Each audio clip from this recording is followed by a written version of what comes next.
Olá, pessoal, tudo bem? Vamos prosseguir nas nossas aulas de Direito Tributário para o nosso curso extensivo. Eu disponibilizei para vocês uma aula, que é o bloco 1 dessa aula 3, sobre competência e capacidade ativa. Algumas coisas, na verdade, de competência a gente até já tinha visto em princípios, não é? Mas eu acho interessante você ter acesso àquela aula, tá? É uma aula que eu já tinha aqui, ainda não tinha utilizado especificamente para tratar de competência e capacidade ativa tributária. Mas agora vamos dar sequência de forma linear às nossas aulas. Vejam, encerramos a parte constitucional, vimos princípios, vimos imunidades, vimos repartições ou repartição de receitas tributárias, correto? E o que é que a gente vai iniciar agora? Nessa já terceira aula, não é? Nesse bloco, cada aula são 2 horas, não é? Nesse curso extensivo. A gente vai iniciar o estudo do CTN propriamente, do Código Tributário Nacional. Tema por tema, é muita coisa, não é? E aí a gente vai ter aí 7, 8 aulas para fazer isso, não é? Não se preocupem com tempo, porque geralmente nos meus cursos a gente extrapola, né? Eu vou passar mais conteúdo do que o tempo que vocês contrataram. Eu não tenho nenhum problema com isso. O importante é que os principais pontos sejam falados de forma profunda, tá? Vamos então iniciar. Deixa eu compartilhar com vocês aqui. Esse arquivo é o arquivo parte geral do CTN. Ele é atualizado, mas ele vai ainda ser mais atualizado a partir das nossas aulas. Por quê? Porque às vezes eu estou aqui discutindo, explanando para vocês um tema e aí me lembro de um outro julgado, me lembro de uma outra discussão, e aí é necessário colocar. Esse arquivo é um arquivo muito grande, tá? Ele trata de toda a parte geral do CTN. Vocês vão ver que ele tem alguns precedentes que são antigos. Por que eles estão aí, mesmo sendo antigos? Porque são precedentes para explicar o assunto, tá? Aqui não é propriamente o curso de informativos, onde a gente só trata aquilo de mais recente que saiu nos informativos do STJ e do STF. Não. Isso aqui é para você entender o instituto, entender o assunto. Então, eu coloco aí alguns precedentes que são antigos, mas que são importantes, são clássicos. Você tem que conhecê-los para entender o instituto, tá bom? Vamos começar e a gente segue aqui a ordem do CTN.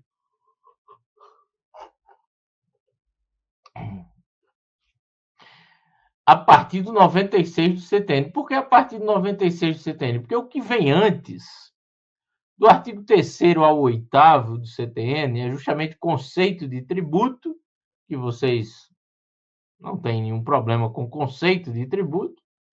A questão de competência e capacidade ativa que falamos. E depois, aí a partir ali do 9º até o 95, a gente tem uma parte do CTN que ela se dedica basicamente a impostos em espécie. Tem muita coisa, inclusive, que não foi recepcionada pela Constituição de 88, foi revogada. E a parte de impostos, ITBI, TCMD, imposto de renda, isso aí vocês viram já, não é? Em outro módulo com outro professor. Então, o que interessa para a gente na parte geral é do 96 em diante, tá bom? Veja bem, o 96 ele fala o seguinte, é logo para a gente entender o conceito de legislação tributária. A expressão legislação tributária compreende as leis, os tratados e as convenções internacionais, os decretos e as normas complementares que versem, no todo ou em parte, sobre tributos e relações jurídicas a eles pertinentes. Veja bem, isso é importante para quando você vê isso até mesmo numa prova ou numa questão, numa prova ou em outra passagem do CTN, isso é muito importante. Aqui a gente está no 96, mas a expressão legislação tributária aparece lá na frente, em outras situações. E quando você vê a expressão legislação tributária, saiba que ela significa o conjunto de normas em direito tributário. E aí entra lei ordinária, lei complementar, entra ato infralegal, decreto, portaria, instrução normativa. Então, quando eu falo, por exemplo, que algo pode ser tratado na legislação, é porque não precisa de lei. Pode ser por ato infralegal. Agora, se eu digo que algo deve ser tratado em lei, aí é a lei formal mesmo, né? A lei em sentido formal e material, aquela norma que passa pelo processo legislativo. Então, por exemplo, obrigação tributária acessória, que a gente até já falou sobre isso em princípio da legalidade. Obrigação tributária acessória pode ser criada, pode ser instituída por meio de legislação tributária. Quando eu digo que pode ser criada por meio de legislação tributária, o que é que significa? Significa que não precisa de lei, pode ser por ato infralegal. Por quê? Porque legislação tributária é o conjunto, significa tudo de legislação, lei e também ato infralegal, tá bom? Isso é importante. Tratados internacionais em matéria tributária. Os tratados internacionais estão dentro também daquele conceito de legislação tributária, já que abrange tudo. E o artigo 98 do CTN é um artigo importante. É um artigo que trata do tratado, é um artigo que versa sobre tratados internacionais em matéria tributária. Em matéria tributária.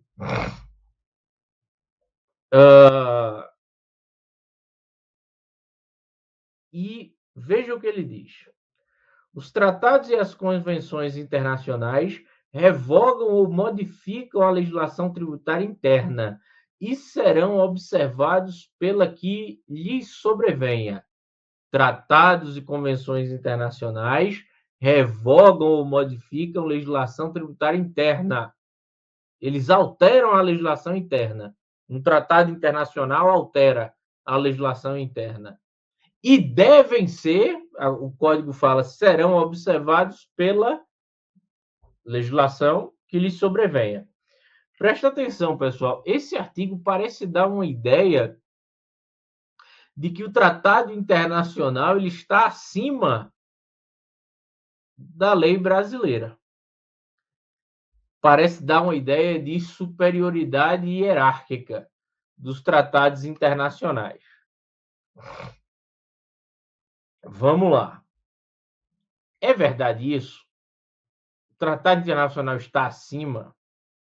Não, não está.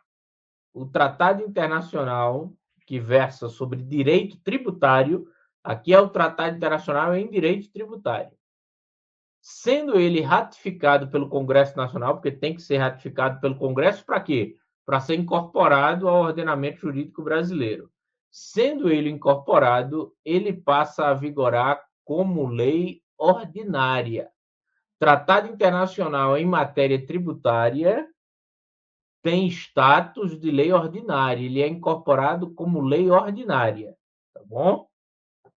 A gente sabe lá que quando se trata de direitos humanos, não é? Se for aprovado pelo quórum exigido para emenda à Constituição,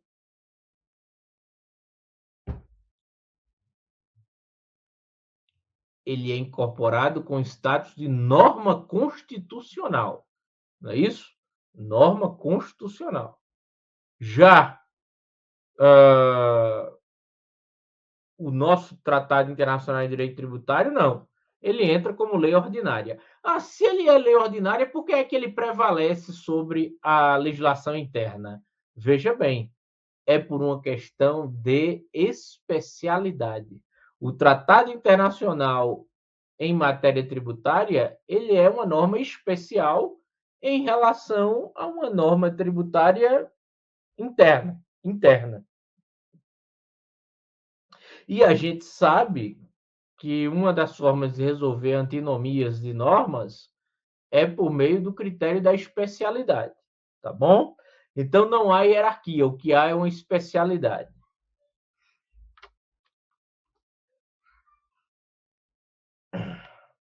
E é tudo que eu já falei aqui.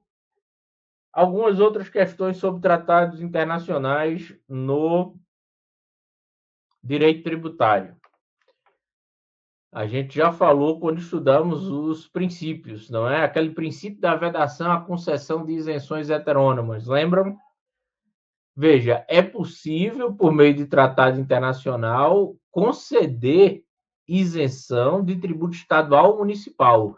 E isso não viola o princípio que proíbe isenção heterônoma. Por quê?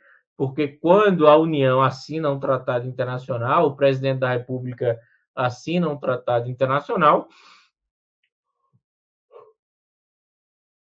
ele não está ali na condição de ente político, entre pessoas de direito público interno. Ele está ali como representante da nação, de todo o Estado brasileiro. Então, é possível, não é, conceder isenção por meio de tratado internacional, tanto de tributo estadual quanto de municipal, já vimos isso.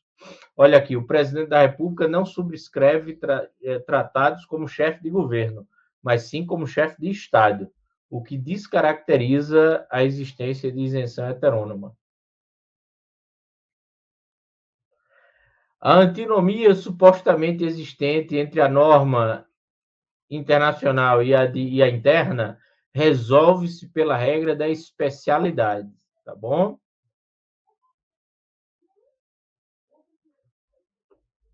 Em se tratando de matéria, a superveniência de legislação nacional não revoga disposição contida em tratado internacional,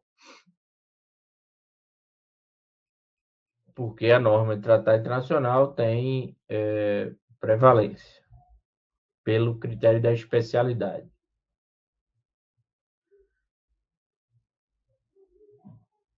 Aqui uma situação em que, por meio de portaria, se quis alterar a alíquota fixada em tratado. Não é possível, né? Veja bem,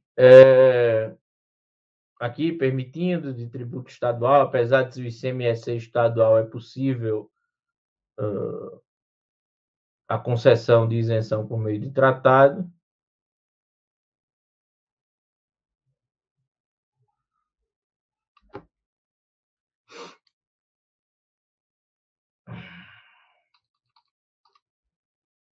Em algum momento, o STJ chegou a fazer uma diferença para a aplicação do artigo 98, se tratasse de tratado, contrato ou tratado-lei. Para um deles, se aplicaria o 98, ou seja, o tratado prevaleceria sobre a norma interna, e para outro não se aplicaria, ou seja, a legislação interna poderia afetar esse tratado. Mas isso foi superado, tá? Na verdade, o ideal é resolver esse problema pela questão da especialidade, tá? E aí, seja tratado contrato, seja tratado lei, ele é especial em relação à norma geral interna. Aí você deve estar pensando, ô professor, mas e se eu tiver, o Brasil produzir uma lei que seja tão específica quanto a lei do tratado? Por exemplo, tem um tratado internacional que diz que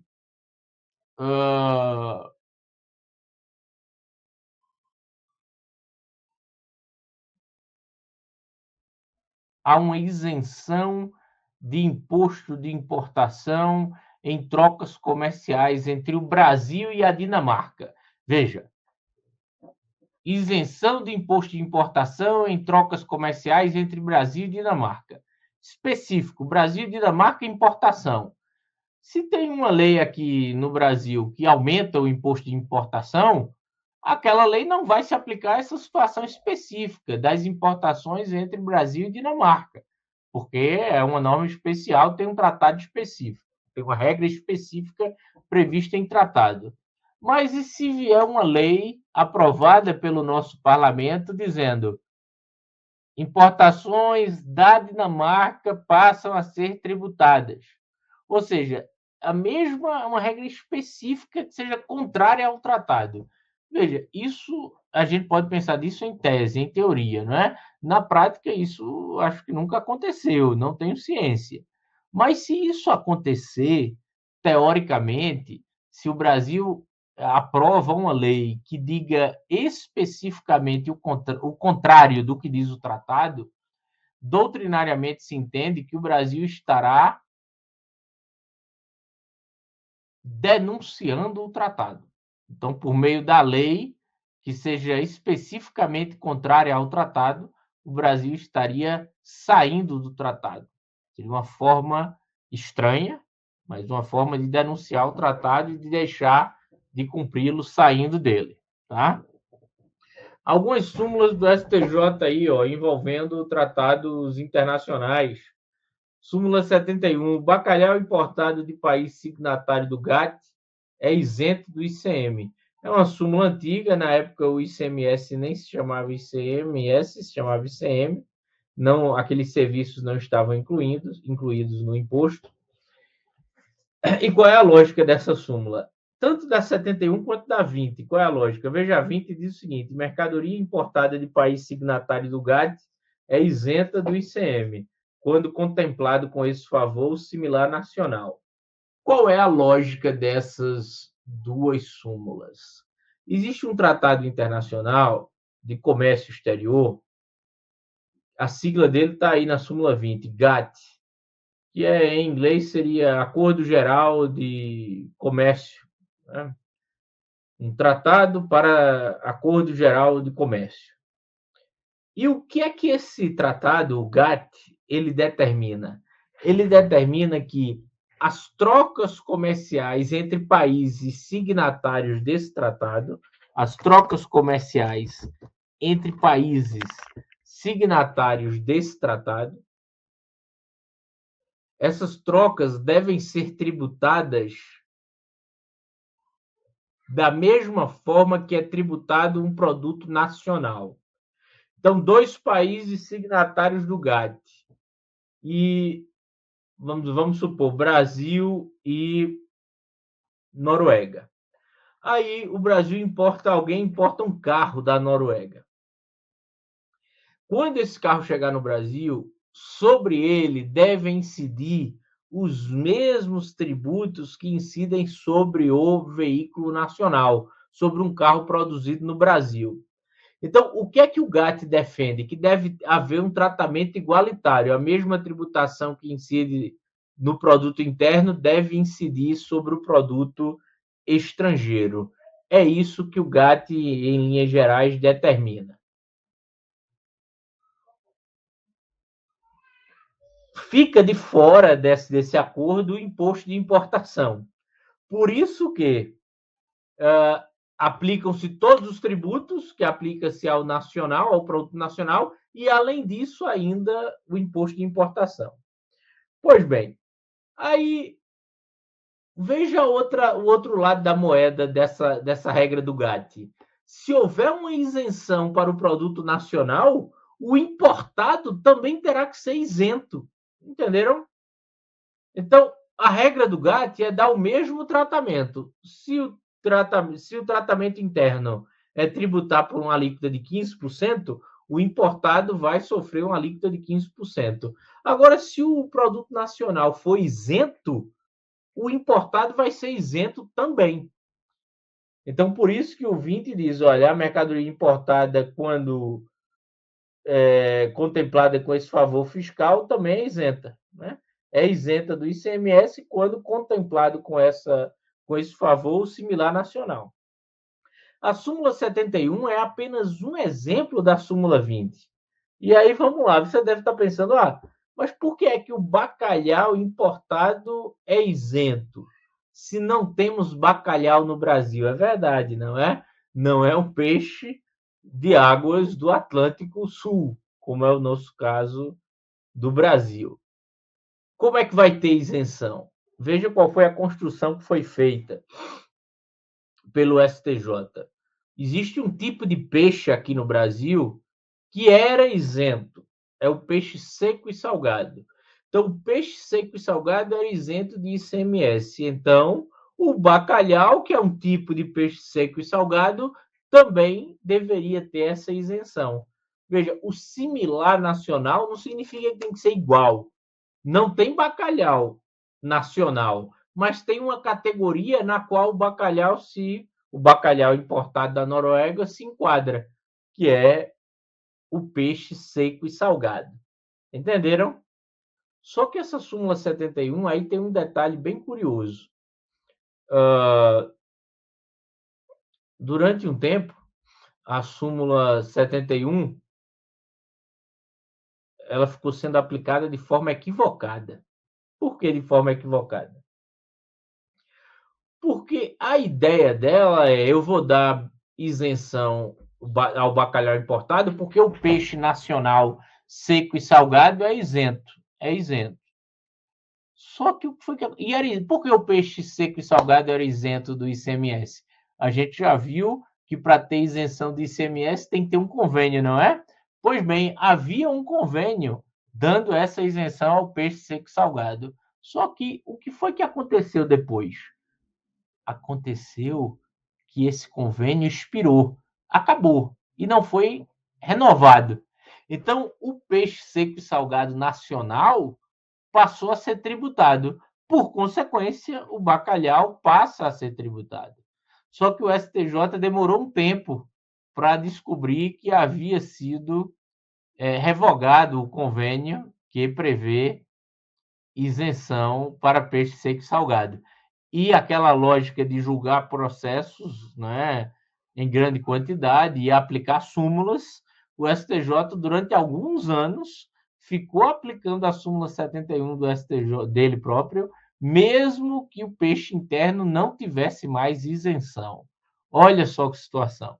Depois o STJ percebeu isso e hoje a súmula 71 ela trabalha com essa ideia de que é isento desde que haja isenção para o nacional. Se não houver isenção para o nacional, não é isento. Tá bom? O STJ até, acho que foi em 1999 que houve a revogação do benefício para o peixe seco salgado interno. Então, a partir daí, não aplica mais a súmula, a não ser, claro, que volte a isenção do peixe seco salgado. Né? É uma mudança na situação jurídica, a existência ou não de isenção. A súmula 575 do STF é a mesma lógica da súmula 20 do STJ. E prosseguindo, na análise do CTN, artigo 99, impossibilidade de decreto autônomo em direito tributário. O que é o decreto autônomo? O que é o decreto, né, uma norma que emana do Poder Executivo. A função do decreto é explicar a lei, esclarecer a lei, dizer como a lei tem que ser cumprida. Mas um decreto ele não pode criar obrigação, extinguir obrigação, criar direito, criar deveres. Isso não é possível. Tá?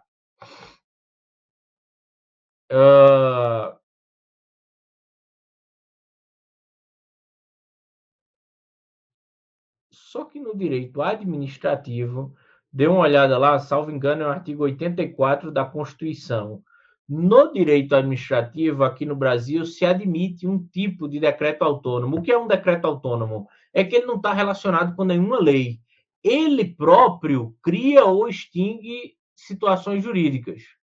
E no Brasil, o artigo 84, ele passou, foi objeto de emenda, ele passou a permitir decreto autônomo para algumas matérias, alguns temas em direito administrativo. Alguns temas em direito administrativo. E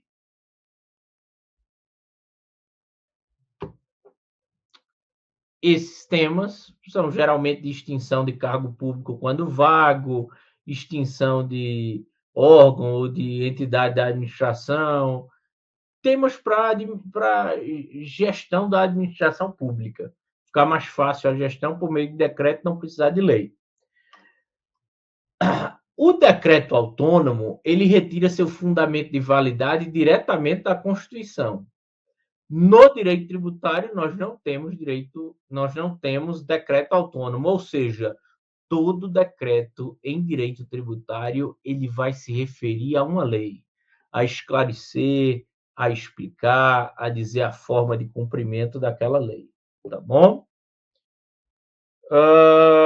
Tanto é que é o que diz o 99. O conteúdo e o alcance dos decretos restringem-se aos das leis em função das quais sejam expedidos, determinados com observância das regras de interpretação estabelecidas nesta lei, o CTN. Então, não se admite, não é, decreto autônomo em direito tributário no Brasil. Normas complementares em direito tributário, artigo 100. Muito importante, muito comum cair. Caiu muitas questões sobre isso aí.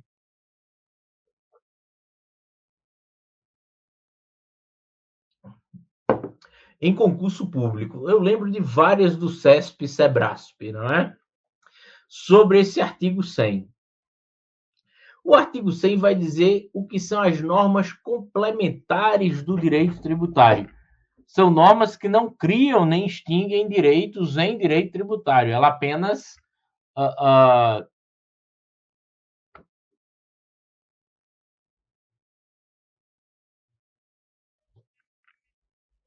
tem uma função de dar cumprimento, de esclarecer, de explicitar, de facilitar o cumprimento da lei tributária.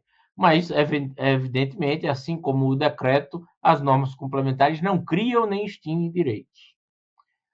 E o artigo 100 diz o seguinte, olha, são complementares das leis, dos tratados e das convenções e dos decretos, ou seja, essas normas complementares, elas são aquilo de menor, né?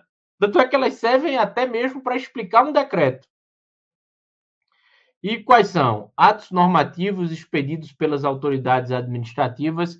Exemplo clássico disso aí são as instruções normativas da Receita Federal. São atos normativos que foram expedidos por uma autoridade administrativa, tá? Isso aí parte da administração. Decisões de órgãos singulares ou coletivos de jurisdição administrativa a que a lei atribua eficácia normativa. Presta atenção. Nós temos no direito tributário um contencioso judicial, que são as ações judiciais, que são decididas pelo Poder Judiciário, mas nós temos também um contencioso administrativo, que são que são processos que tramitam dentro da própria administração. Processo administrativo de direito tributário, quem julga e quem conduz é a própria administração tributária. Pois bem, ao final de um processo administrativo, é proferida uma decisão, dizendo se aquela impugnação do contribuinte é favorável, é acolhida ou não. O que pode acontecer é que aquele processo administrativo, ainda que seja de um contribuinte, ele tenha relevância para outros processos, porque outros contribuintes também estejam na mesma situação. Então, o que pode acontecer?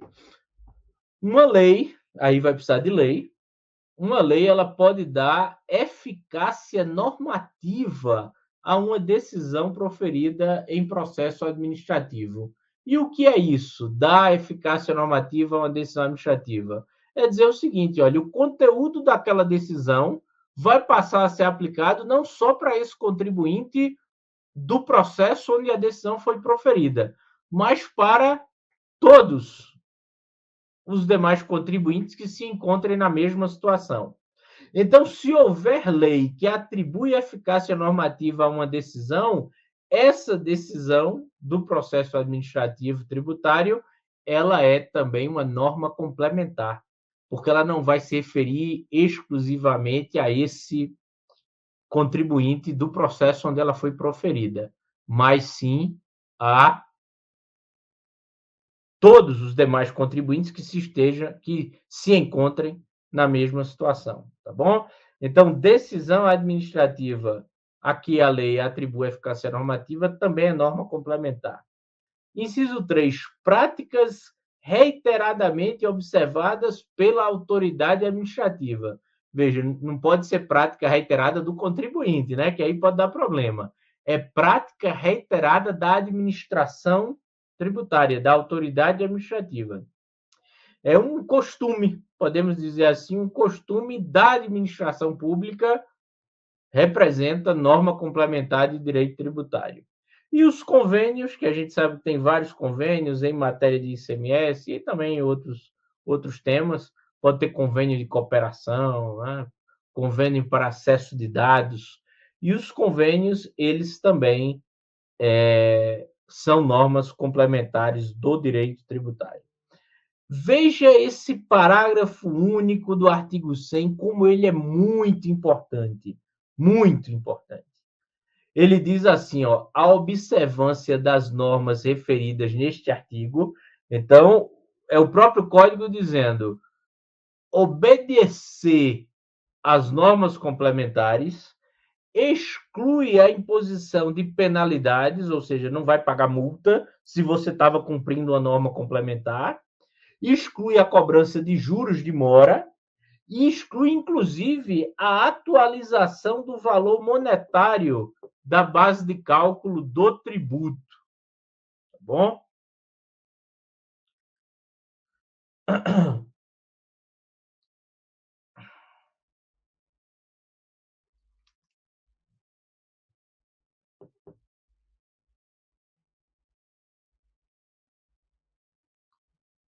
Você deve estar pensando, mas se ele está observando a norma complementar, por que é que iria ter multa? Por que é que iria ter penalidade? Veja bem, essas normas são normas infralegais. Imagine que depois se verifica que aquela norma complementar ela violava a lei, ela era ilegal. Ao invés de explicar a lei, ela contrariava, ou ela restringia, ou ampliava a lei de forma indevida. E então acaba que aquela norma complementar ela era ilegal, mas o contribuinte cumpriu o que ela dizia. Nesse caso, o CTN diz, olha, se você cumpriu a norma complementar e depois se verifica que aquela norma complementar era ilegal, era equivocada, você não vai poder ser cobrado de você, não vai poder ser cobrado multa, juros e nem mesmo atualização monetária da base de cálculo. Olha só que situação. Atualização monetária da base de cálculo também não será possível. Então, eu enxergo também esse parágrafo único aqui como uma concretização da boa-fé objetiva no âmbito do direito tributário. Por que da boa-fé? Porque se o contribuinte cumpriu a norma complementar emitida pela administração pública,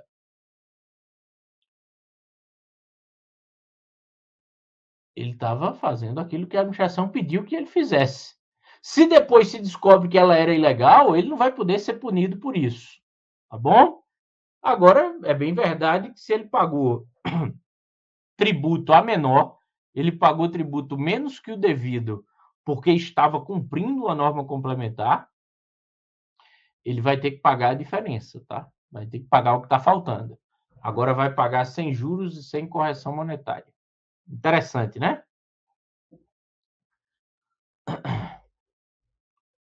O parágrafo único é muito importante. Exatamente. O que eu já falei. Ok, vou encerrar esse bloco aqui. No próximo bloco a gente prossegue de vigência, né? Do assunto vigência da legislação tributária no tempo. Tá bom? Até o próximo bloco. Um abraço.